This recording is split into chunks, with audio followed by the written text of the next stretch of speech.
एक दिन कुछ बच्चे जेतवन के बाहर खेल रहे थे। जेतवन में बुद्ध ठहरे हुए थे। बच्चे बाहर खेल रहे थे, अपने खेल में मगन होंगे। दोपहरी आ गई होगी, धूप तेज हुई होगी, प्यास लगी होगी। घर दूर, गांव के बाहर जहां ये जेतवन था, उसके बाहर खेलते खेलते उन्हें प्यास लग गई। वे भूल गए अपने माता पिताओं और धर्मगुरुओं को दिए गए वचन, और जेतवन में पानी की तलाश में प्रवेश कर गए कि शायद यहां पानी मिल जाए। बुद्ध ठहरे, बुद्ध के भिक्षु ठहरे, पानी जरूर होगा। संयोग की बात कि भगवान से ही उनका मिलना हो गया।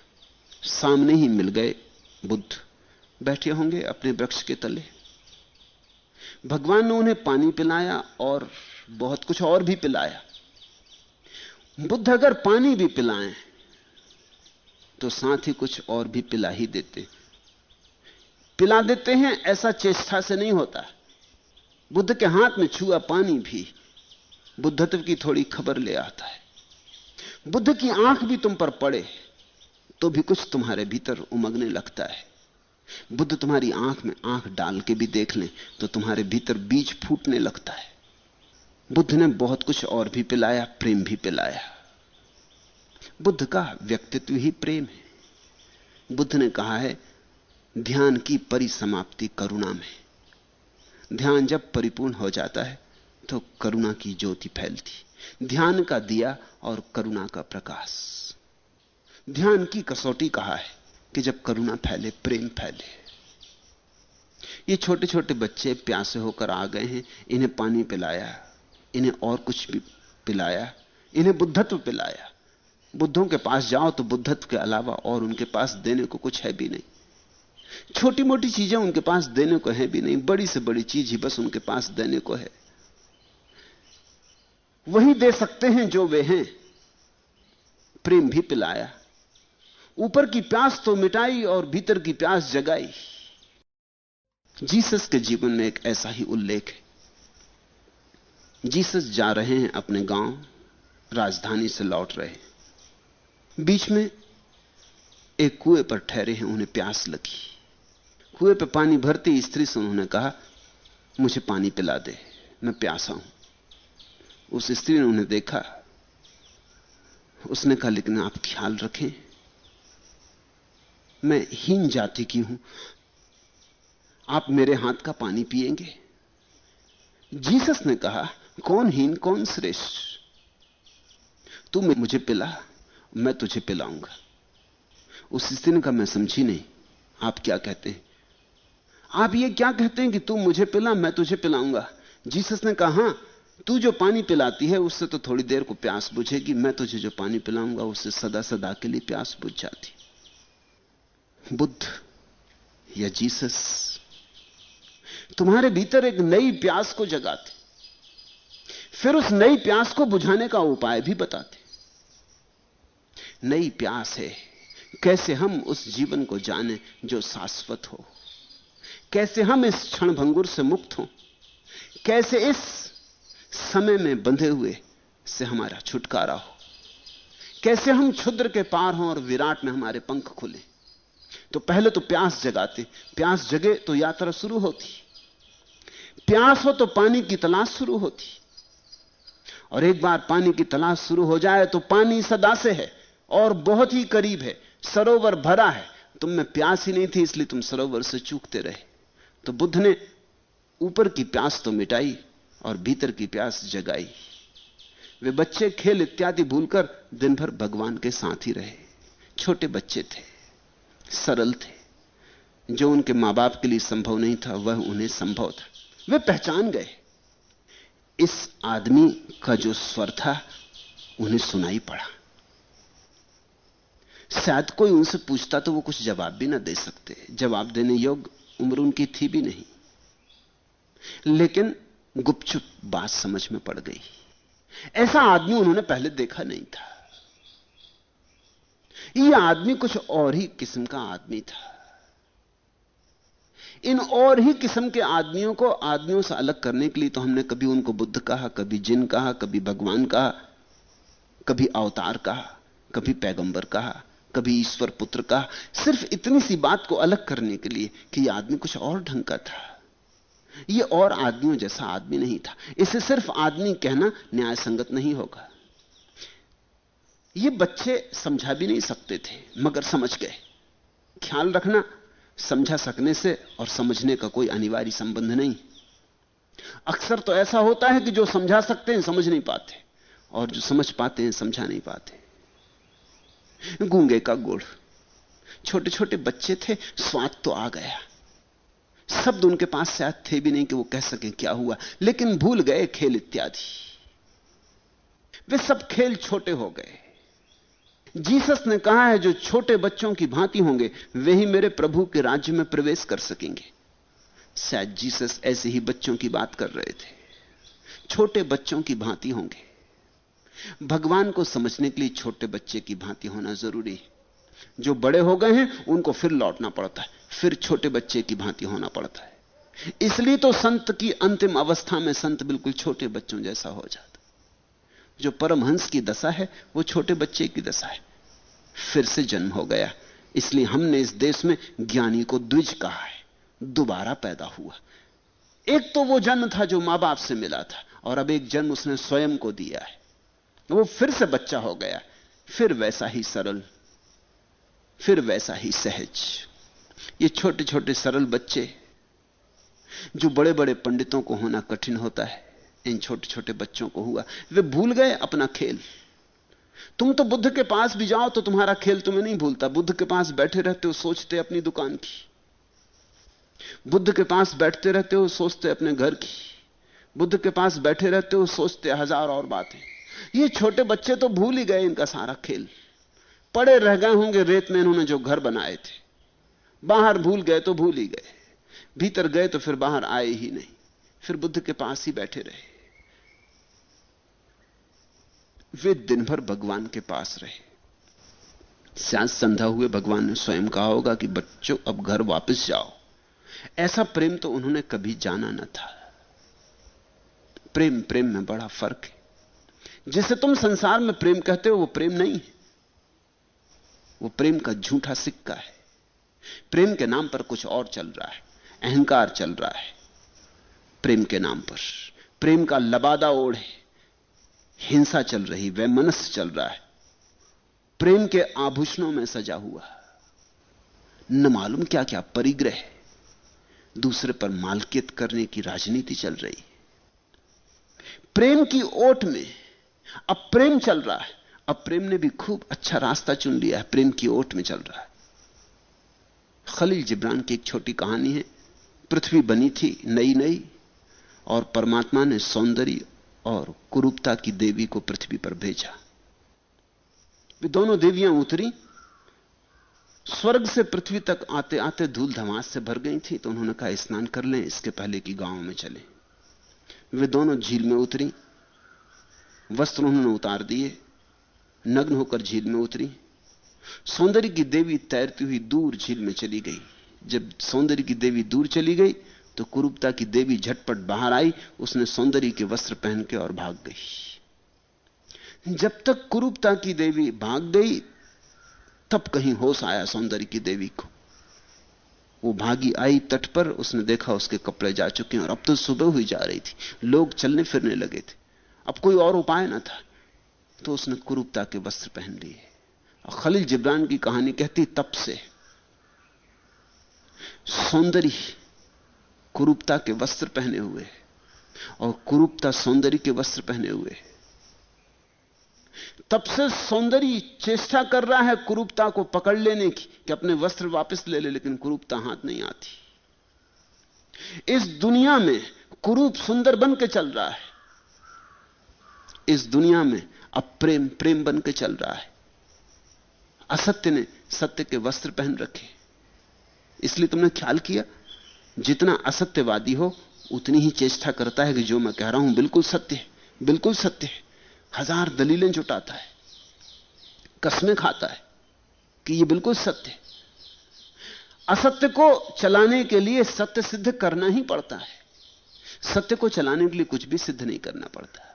सत्य अपने पैर से चलता है, असत्य को सत्य के उधार पैर चाहिए। वे तो भूल ही गए खेल अपना। वे तो भूल ही गए किस लिए आए थे और क्या होने लगा। वे तो रम गए। ऐसा चुंबकीय आकर्षण उन्होंने कभी जाना न था, न देखा था ऐसा सौंदर्य। ये कुछ और ही बात थी। ये कुछ देह की बात न थी, ये कुछ देहातीत था। ये कुछ पार की किरणें बुद्ध की देह से झलक रही थी। बड़े बूढ़ों को शायद दिखाई भी ना पड़ती। ये बच्चे तो सरल थे, इनकी आंखें ताजी थी, इसलिए दिखाई पड़ गया। बुद्धों को जानने के लिए, पहचानने के लिए बच्चों के जैसी सरलता ही चाहिए। न देखा था ऐसा प्रसाद, ऐसी शांति, ऐसा आनंद, ऐसा अपूर्व उत्सव। वे भगवान में ही डूब गए। वह अपूर्व रस, वह अलौकिक रंग उन सरल हृदय बच्चों को लग गया। फिर वे रोज आने लगे, फिर वे हर बहाने से आने लगे। फिर कोई भी मौका मिलता तो भागे और जितवन पहुंचे। वे भगवान के पास आते आते धीरे धीरे ध्यान में भी बैठने लगे। और तो होगा भी क्या, भगवान के पास जाओगे तो ध्यान में बैठना ही पड़ेगा। पहले खेलने खेलने में आए होंगे, पहले यह आदमी प्यारा लगा था इसलिए आए होंगे, पहले इस आदमी के पास बैठ के अच्छा लगा था इसलिए आए होंगे, इसकी छाया मधुर लगी थी इसलिए आए होंगे। पर धीरे धीरे इस आदमी के पास ध्यान की जो वर्षा हो रही, धीरे धीरे पूछने लगे होंगे, उत्सुक होने लगे होंगे। पूछा होगा हम आप जैसे कैसे हो जाएं। छोटे बच्चे अक्सर पूछ लेते कि हम आप जैसे कैसे हो जाएं, ऐसा सौंदर्य हमें कैसे मिले, आंखों में ऐसी सुंदर झील हमारे कब हो, कैसे हो, चलें उठें बैठें तो ऐसा प्रसाद हमसे कैसे झलके। आपने ये कहां पाया, कैसे पाया, जिज्ञासा की होगी। फिर ध्यान में भी बैठने लगे। उनकी सरल श्रद्धा देखते ही बनती थी। श्रद्धा दो तरह की होती, एक होती सरल श्रद्धा। सरल श्रद्धा का अर्थ होता है संदेह था ही नहीं, पहले से हटाना कुछ भी नहीं पड़ा, श्रद्धा का झरना बह ही रहा था। और एक होती है जटिल श्रद्धा, संदेह का रोग पैदा हो गया है, अब संदेह को हटाना पड़ेगा, चेष्टा करनी पड़ेगी, तब श्रद्धा पैदा होगी। छोटे बच्चे अक्सर सरल श्रद्धा में उतर जाते, बड़ों के लिए श्रद्धा जटिल काम है। संदेह जग गया है, वे करें भी तो क्या करें।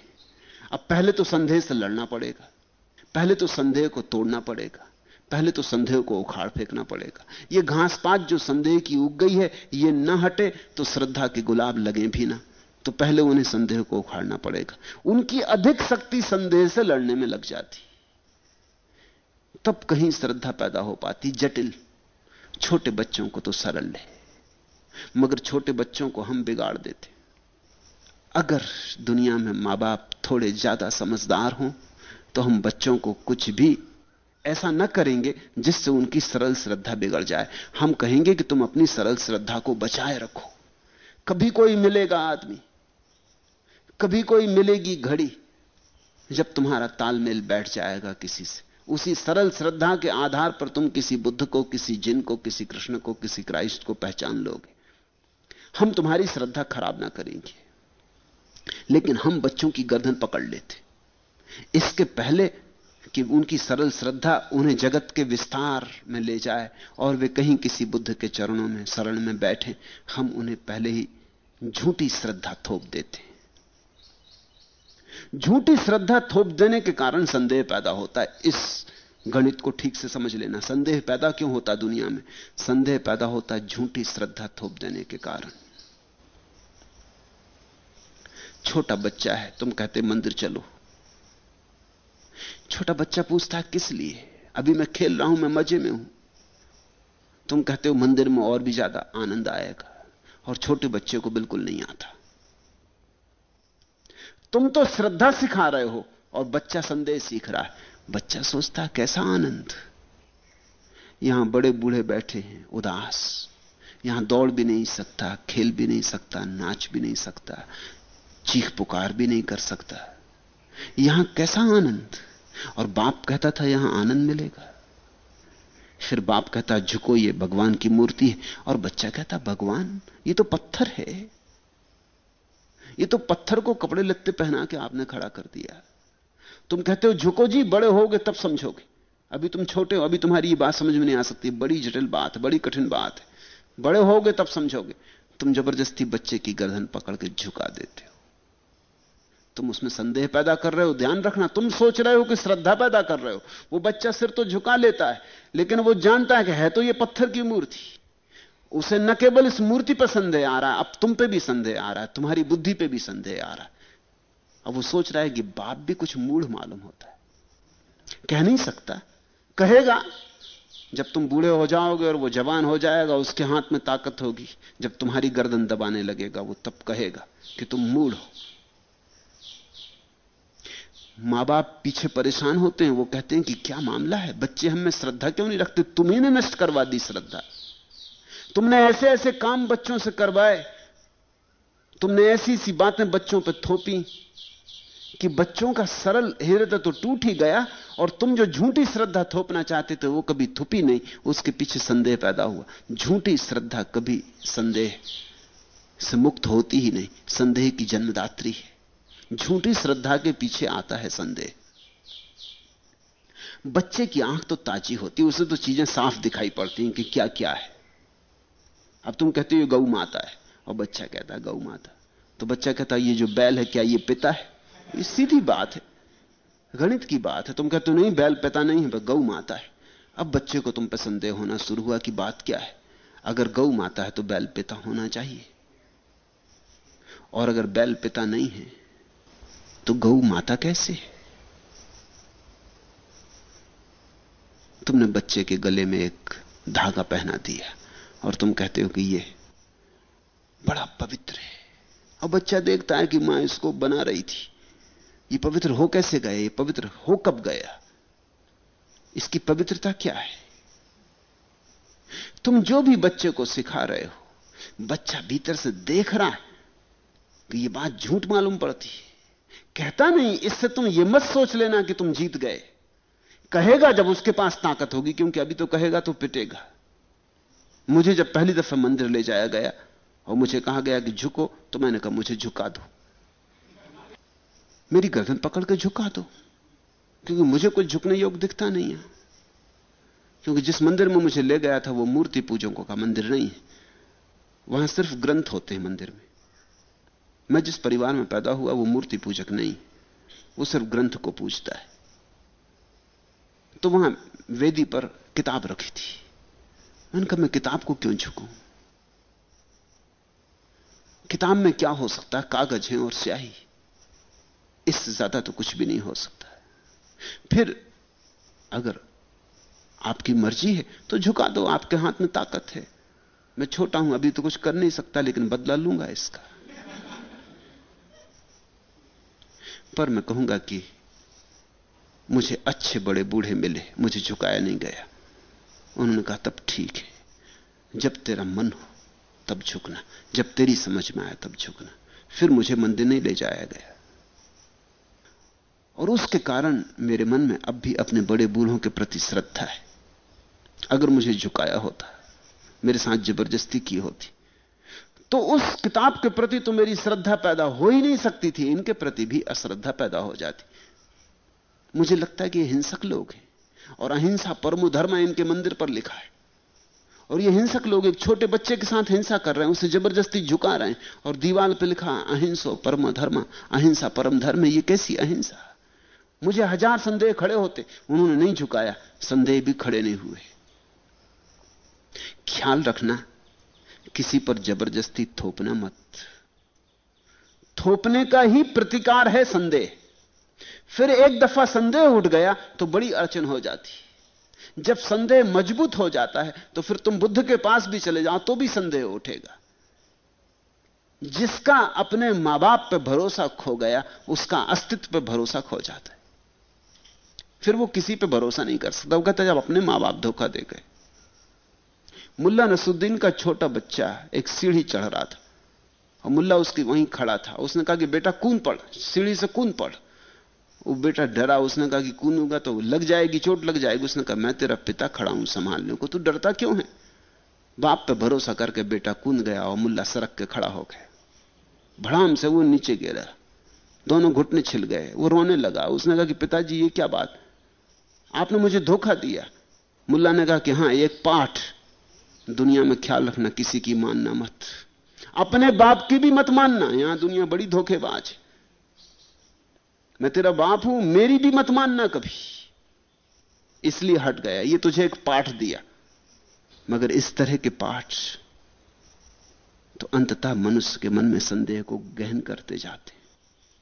और जिसका अपने मां बाप से संदेह पैदा हो गया, उसका फिर किसी पर श्रद्धा नहीं रह जाती। जो निकटतम थे, जो अपने इतने करीब थे, जिनसे हम पैदा हुए थे, वे भी धोखेबाज सिद्ध हुए। वे भी कुछ ऐसी बातें कह गए जो सच ना थी। वे भी ऐसी बातें कर रहे थे जो मिथ्या थी, जिनको हम आज नहीं कल अपने जीवन में जान लेंगे, अनुभव कर लेंगे कि बात बिल्कुल झूठ थी, फिर भी कही गई थी। मां बाप ने भी झूठ कहा था। अगर मां बाप सिर्फ उतना ही कहें जितना जानते हैं, और एक शब्द ज्यादा ना कहें, और बच्चों को मुक्त रखें, और उनकी सरल श्रद्धा नष्ट ना करें, तो ये सारी दुनिया धार्मिक हो सकती है। ये दुनिया अधार्मिक नास्तिकों के कारण नहीं है, स्मरण रखना। ये तुम्हारे थोथे आस्तिकों के कारण अधार्मिक है। भगवान ने ना तो उन्हें कुछ कहा, ना उन्हें कुछ सिद्धांत सिखाए। फर्क समझो। उन्होंने यह भी नहीं कहा कि दुनिया को भगवान ने बनाया है और तुम्हारे भीतर आत्मा है, और इत्यादि इत्यादि। उन्होंने तो अपनी जीवन ऊर्जा उन बच्चों पर बरसाई, जो उनके पास था, बच्चों को पिलाया, ध्यान दिया। ध्यान देना, सिद्धांत मत देना। यह मत कहना कि भगवान है। यह कहना कि शांत बैठने से धीरे धीरे तुम्हें पता चलेगा क्या है और क्या नहीं है। निर्विचार होने से पता चलेगा कि सत्य क्या है। विचार मत देना, निर्विचार देना। ध्यान देना, सिद्धांत मत देना। ध्यान दिया तो धर्म दिया, और सिद्धांत दिया तो तुमने अधर्म दे दिए। शास्त्र मत देना, शब्द मत देना, निशब्द होने की क्षमता देना, प्रेम देना। ध्यान और प्रेम, अगर दो चीजें तुम दे सको किसी बच्चे को, तो तुमने अपना कर्तव्य पूरा कर दिया। तुमने इस बच्चे की आधारशिला रख दी। इस बच्चे के जीवन में मंदिर बनेगा, बड़ा मंदिर बनेगा। इस बच्चे के जीवन के शिखर आकाश में उठेंगे, और इसके स्वर्ण शिखर सूरज की रोशनी में चमकेंगे और चांद तारों से बात करेंगे। उनकी सरल श्रद्धा देखते ही बनती थी। फिर उनके मां बाप को खबर लगी। मां बाप अति क्रुद्ध हुए, पर अब देर हो चुकी थी। बुद्ध का स्वाद लग चुका था। बहुत उन्होंने सिर मारा। उनके पंडित पुरोहितों ने बच्चों को समझाया, डांटा, डपटा, भय, लोभ, सामदाम, दंड भेद, सबका उन छोटे छोटे बच्चों पर प्रयोग किया गया। पर जो छाप बुद्ध की पड़ गई थी सो पड़ गई थी। उन्होंने एक अनूठा आदमी देख लिया था। अब ये पंडित सब फीके फीके मालूम पड़ते थे। उन्होंने एक जीवंत ज्योति देख ली थी। अब ये पुरोहित बिल्कुल राख थे। अब धोखा नहीं दिया जा सकता था। उन्होंने अनुभव कर लिया था इस आदमी के पास एक नई ऊर्जा का। अब ये मां बाप की बकवास और बातचीत कुछ अर्थ न रखती थी। जब तक अनुभव नहीं किया था तब तक कसम खाने को राजी हो गए थे कि न जाएंगे। जिसको देखा ना था उसके पास न जाने की कसम खाने में अड़चन ना थी। अब देख लिया था, अब देर हो गई थी।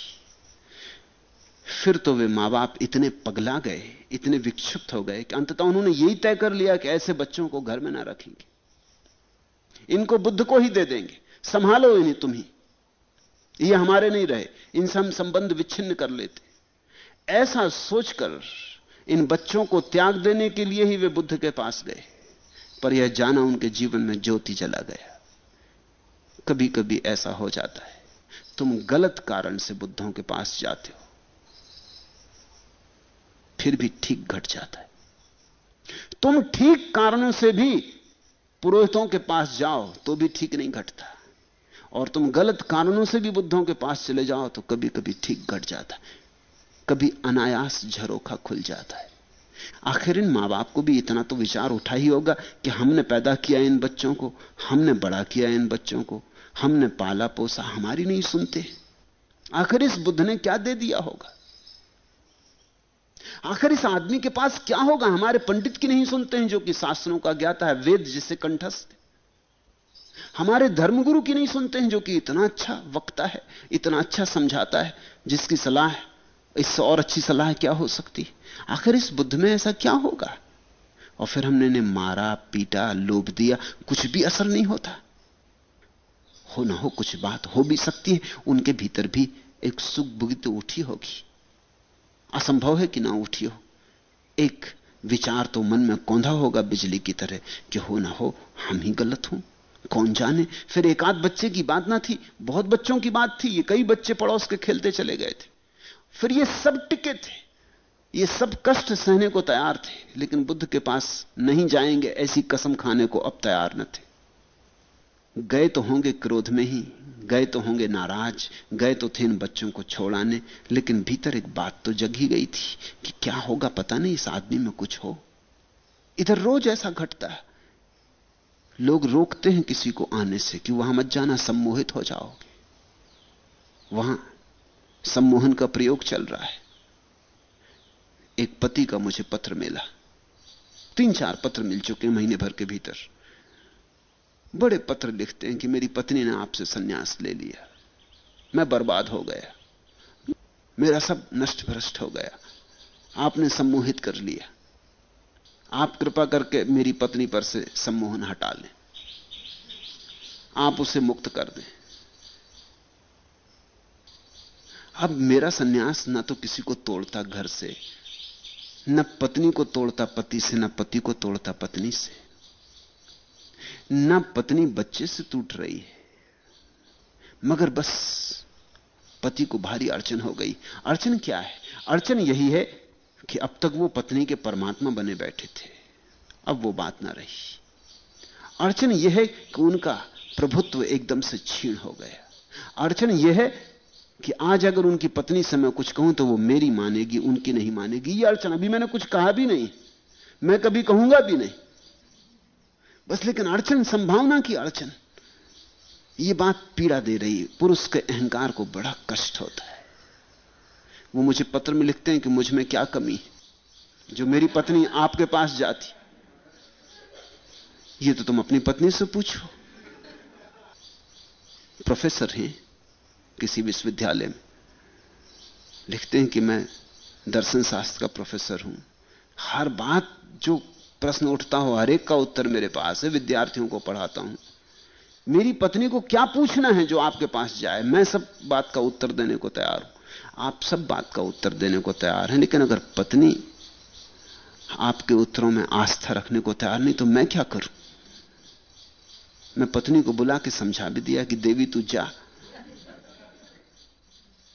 मगर जितना मैं उसे समझाता हूं कि तू जा, उतना वो जाने को राजी नहीं। ऐसा निरंतर होता रहा है। ऐसे होने का कारण है, कोई किसी को यहां सम्मोहित नहीं कर रहा है, लेकिन सत्य सम्मोहक है, यह बात सच है। कोई सम्मोहन नहीं कर रहा है, लेकिन सत्य सम्मोहक है। सत्य की एक किरण भी तुम्हारे ख्याल में आ जाए तो बस तुम्हारी भांवर पड़नी शुरू हो जाती, अनजाने ये हो जाता है। गए थे वे मां बाप बड़ी नाराजगी में, लेकिन बुद्ध के पास गए तो उनके जीवन में भी एक ज्योति चली। जो जो उनके पंडित पुजारियों ने अब तक कहा था बुद्ध के संबंध में, वैसा तो कुछ भी न था। पंडित पुजारी तो ऐसा बता रहे थे कि इससे बड़ा शैतान कोई नहीं, यह आदमी भ्रष्ट कर रहा है। आखिर कितने ही अंधे रहे हों और दर्पण पर कितनी ही धूल जमी हो, दर्पण फिर भी तो कहीं कोने कांतर से झलक दे ही देगा। थोड़ा बहुत तो दर्पण बचा होगा। देखा होगा इस आदमी को, यह आदमी तो ऐसा कुछ शैतान नहीं मालूम होता। देखे होंगे भिक्षु, ये भिक्षु कुछ ऐसे तो पासवी नहीं मालूम होते, जैसा पंडित पुजारी कह रहे थे ऐसा कुछ धूर्त नहीं मालूम होता। इसकी बातें सुनी होंगी, इनमें कुछ धूर्ता नहीं मालूम होती, सीधी साफ बातें, दो टूक बातें। शायद दो टूक हैं इसलिए अखरती हैं पंडित पुरोहित को। तुलना उठी होगी, उनके जीवन में भी एक ज्योत जली। बुद्ध के पास जाना और बुद्ध के बिना हुआ लौट आना संभव भी नहीं। इन्हीं लोगों से बुद्ध ने ये गाथाएं कही थी। अवज्जे वज्य मतिनो वज्जे चा वज्य दासिनो मिच्छा दिट्ठी समादाना सत्ता गंछति दुगंतिम वजंच वज्जतो भत्वा अवंचच अवज्जतो सम्मा दिट्ठी समादाना सत्ता गच्छन्ति सुगंतिम। जो अदोष में दोष बुद्धि रखने वाले और दोष में अदोष दृष्टि रखने वाले, वे लोग मिथ्या दृष्टि को ग्रहण करने के कारण दुर्गति को प्राप्त होते हैं। दोष को दोष, अदोष को अदोष जानकर लोग सम्यक दृष्टि को धारण करके सुगति को प्राप्त होते। दो छोटी सी बातें, दो छोटे से सूत्र उन्होंने उन लोगों को दिए। उनको कहा कि जो जैसा है उसे वैसा ही देखने से सम्यक दृष्टि पैदा होती, और जो जैसा नहीं है उससे अन्यथा देखने से मिथ्या दृष्टि पैदा होती। जो जैसा है उसे बिना पक्षपात के वैसा ही देखना चाहिए, तो तुम सुगति में जाओगे। जो जैसा नहीं है वैसा उसे देखोगे, जो जैसा है वैसा उसे नहीं देखोगे, तो किसी और की हानि नहीं है, तुम ही धीरे धीरे विकृति में घिरते जाओगे। जो अदोष में दोष बुद्धि रखने वाले, अब बुद्ध ने कहा कि मैं यहां बैठा हूं, मुझे देखो, पक्षपात लेके मत आओ। दूसरे क्या कहते हैं इसे बाहर रखाओ, मेरे पास आओ, मुझे देखो निष्पक्ष भाव से, ताकि तुम निर्णय कर सको कि क्या ठीक है और क्या गलत है। फिर तुम ही निर्णायक बनो। मगर तुम पहले ही तय कर लो, तुम पहले ही मान लो, आने के पहले ही निर्णय कर लो। आओ ही ना, अपने निर्णय को ही मान के बैठ जाओ आंख बंद करके, फिर तुम्हारी मर्जी। लेकिन तब ध्यान रखना, दुर्गति में पड़ोगे। दुर्गति में पड़ ही गए, क्योंकि तुम अंधे हो गए, जगह जगह टकराओगे, और जीवन सत्य तुम्हें कभी भी ना मिलेगा। और जीवन सत्य ही मिल जाए तो सुगति, तो स्वर्ग, और जीवन सत्य ही खो जाए तो दुर्गति। दोष को दोष देखो, अदोष को अदोष जानो, तो सम्यक दृष्टि उत्पन्न होती। ठीक ठीक दृष्टि, ठीक ठीक आंखें। और बुद्ध का सारा जोर इस बात पर है कि तुम्हारी आंख ठीक हो, बेपर्दा हो, नग्न हो, पक्षपात मुक्त हो, खाली हो, ताकि खाली आंख से तुम देख सको, जो जैसा है वैसा ही देख सको। अब जो लोग बुद्ध के पास आके भी चूक जाते होंगे देखने से, एक ही अर्थ है इस बात का कि उनकी आंखें इतनी भरी होंगी, इतनी भरी होंगी कि वो कुछ का कुछ देख लेते होंगे।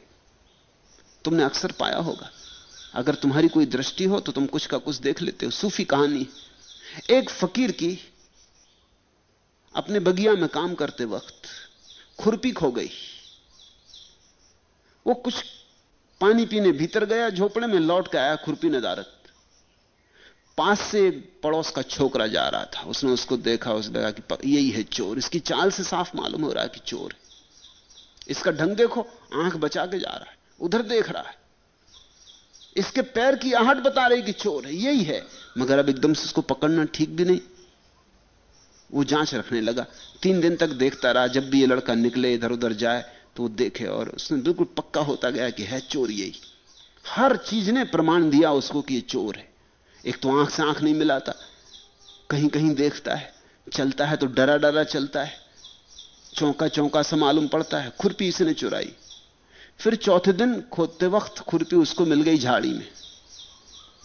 वो लड़का फिर निकल रहा था, उसने देखा अरे कितना भला लड़का, जरा भी चोर नहीं मालूम होता। अब भी वो वैसे ही चल रहा है, मगर अब दृष्टि बदल गई। तुम जरा ख्याल करना, एक आदमी के प्रति तुम एक धारणा बना लो, फिर उस धारणा से देखो, तो तुम पाओगे उसी धारणा का समर्थन करने के लिए तुम्हें बहुत कुछ मिल जाएगा। फिर तुम्हारी धारणा बदल दो, तुम अचानक पाओगे कि वो आदमी बदल गया, क्योंकि अब तुम्हारी नई धारणा के अनुकूल तुम जो पाना चाहोगे वो मिल जाएगा। बुद्ध कहते हैं सम्यक दृष्टि उसको कहते हैं जो निर्धारणा है, जिसकी कोई धारणा नहीं, अच्छी नहीं बुरी नहीं, समदृष्टि।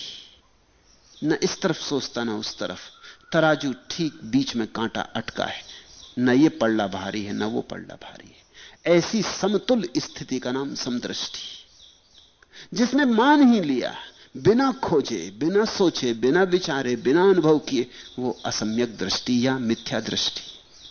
बुद्ध ने उनसे इतना ही कहा कि तुम देखना सीखो, अपनी आंख को जरा साफ करो, अन्यथा तुम ही भटकोगे, तुम ही दुख पाओ।